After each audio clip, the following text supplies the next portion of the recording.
On va continuer à parler de ce projet de budget avec notre invité du matin, Astrid Panosyan-Bouvet. Merci d'être avec nous. Vous êtes ministre chargée du Travail et de l'Emploi et vous êtes l'invité de Céla Bougriou. Bonjour Céla. Bonjour Christophe, bonjour à tous. Bonjour Astrid Panosyan-Bouvet. On va évidemment revenir sur les annonces qui concernent votre portefeuille, mais d'abord un mot sur les réactions qu'ont suscité les déclarations de François Bayrou. Le mot censure est sur toutes les lèvres. Moins de 24 heures après, que dites-vous aujourd'hui à l'opposition? On est prêt à faire des concessions?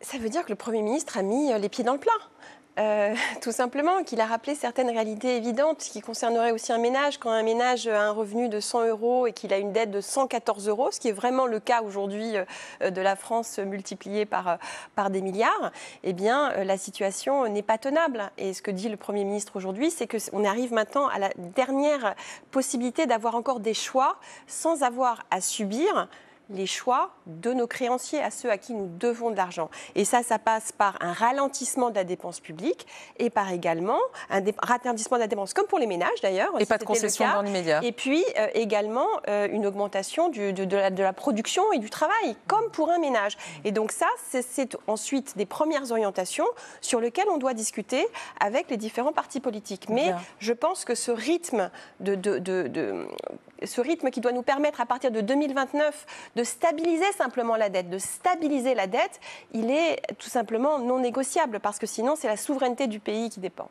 Parmi les mesures qui ont fait beaucoup réagir, il y a évidemment la suppression de ces 2 jours fériés.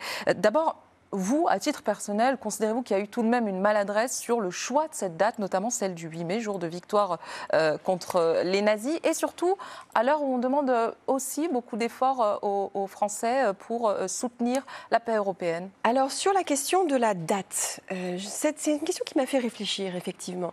La France est un des seuls pays alliés qui célèbre aujourd'hui le 8 mai. Le 8 mai était un jour férié jusqu'en 1959, supprimé ensuite par le général de Gaulle, qu'on ne peut pas effectivement soupçonner de quelque complaisance que ce soit. Mais un pays comme la Grande-Bretagne, qui de 39 à 45 sur tous les fronts a été là, n'a pas le 8 mai. Donc je pense qu'il faut abandonner cette idée.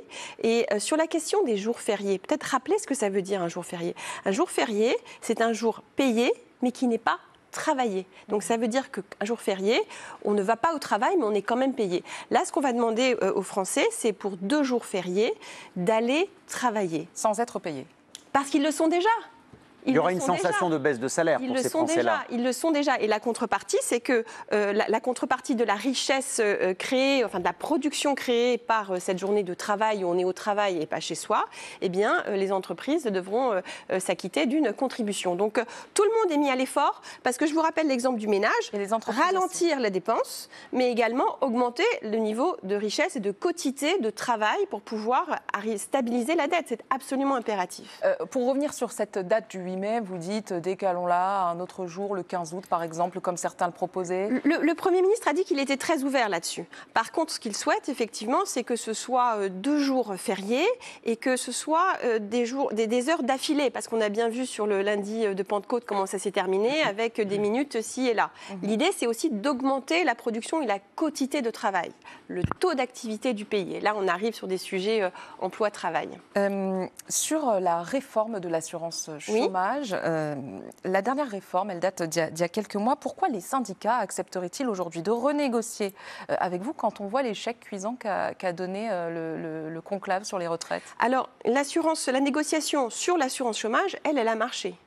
Mais je pense qu'il faut simplement rappeler... Les syndicats n'ont pas l'air très allants là pour... Sur l'assurance chômage, rappeler plutôt quelque chose. C'est-à-dire que l'effort qu'on demande sur l'assurance chômage, il est autant budgétaire qu'économique. Budgétaire parce que la trajectoire financière de l'assurance chômage, elle continue à se dégrader, même après certains transferts qu'a pu faire l'État, et aussi parce qu'on a structurellement, malgré une baisse du taux de chômage, un taux de chômage qui reste élevé de 2 points par rapport à la moyenne de l'Union européenne, alors qu'on a encore 450 000 emplois non pourvus. Sauf que les dernières réformes en 2021 et 2023 n'ont pas permis de faire reculer ce taux de chômage. Justement. Et ce qui est très intéressant, c'est de voir que malgré le ralentissement de la croissance économique, notre taux de chômage est stable. Il faut et donc, ce reprendre qui le est travail de extrêmement Gabriel Attal. important, c'est de se rappeler que l'assurance chômage, c'est à la fois un filet de sécurité quand on perd un emploi, et ça c'est non négociable, mais c'est aussi d'inciter à l'emploi. Et c'est pour ça qu'on va inviter, je vais inviter avec Catherine Vautrin, le Premier ministre, les partenaires sociaux à revoir l'assurance chômage je vais avoir des réunions bilatérales dès la fin de la semaine pour pouvoir commencer à travailler sur ces sujets, sur la durée d'affiliation. La durée d'affiliation, c'est la durée qui nous permet d'avoir travaillé pour être indemnisé sur l'assurance chômage, où on a quand même un système qui objectivement est plus généreux que l'Allemagne, que l'Espagne, que le Portugal. Voir la durée d'indemnisation et voir aussi la question des ruptures conventionnelles. Parce qu'il y a aujourd'hui des abus autour des ruptures conventionnelles. Et quelqu'un qui est dans rupture conventionnelle, c'est aussi son choix, alors que le licenciement, ce n'est pas son choix. Et donc, il faut regarder aussi les conditions d'indemnisation par rapport à la rupture conventionnelle. Astrid Panosyan-Bouvet, je voudrais également vous entendre sur la question des arrêts maladie. Oui. On a entendu François Bayrou hier expliquer qu'il voulait mettre fin à cette dérive.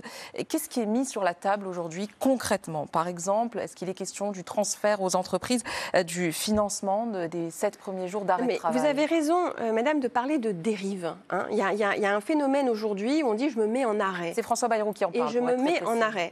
Alors, je me mets en arrêt. Mais moi, je vais vous dire, c'est une dérive. Les arrêts maladie ont augmenté de 40% en termes de dépenses en 10 ans. À la fin de l'année dernière, on constatait 18 milliards d'euros de dépenses en arrêt maladie. C'est l'équivalent du budget de mon ministère Emploi et Travail. Donc, il y a vraiment nécessité à la fois de constater qu'on a un vieillissement de la population, donc c'est normal qu'on ait aussi une augmentation tendancielle, mais il y a une augmentation du recours à tout niveau. Et donc, effectivement, il y a plusieurs choses qu'on va regarder, et ça aussi, je vais le faire avec les partenaires sociaux, c'est comment est-ce qu'on revoit l'équilibre entre responsabilité individuelle, responsabilité de l'entreprise, et puis responsabilité de la collectivité. Et ça passe notamment peut-être par les retours de longs congés maladie, ou pour certains, hors naturellement accident du travail, maladie professionnelle, eh bien, on ne passe pas par un médecin du travail dont on sait qu'ils ont difficulté de trouver un rendez-vous, mais par un médecin de ville ou par un spécialiste. Dernier mot très court. Vous admettez aujourd'hui que vous n'êtes pas en mesure de tenir cette promesse de ne pas augmenter les impôts. Vous savez que parmi les réactions qu'il y a eu, beaucoup expliquent qu'il y a des impôts déguisés et que des Français entreront dans l'impôt avec les pistes annoncées.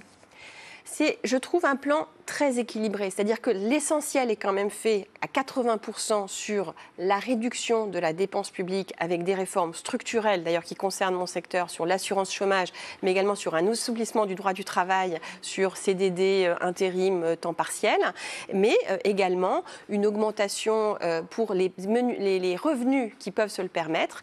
L'effort, il concerne tout le monde, de l'année blanche au haut revenu. Et c'est ce qui fait la force, je pense, de ce projet qui est aujourd'hui proposé aux Français par le Premier ministre. Merci à Astrid Panosyan-Bouvet, toujours ministre chargée du Travail et de l'Emploi. On verra si vous tenez à l'automne. Merci beaucoup en tout cas d'avoir été avec nous. Merci Céla.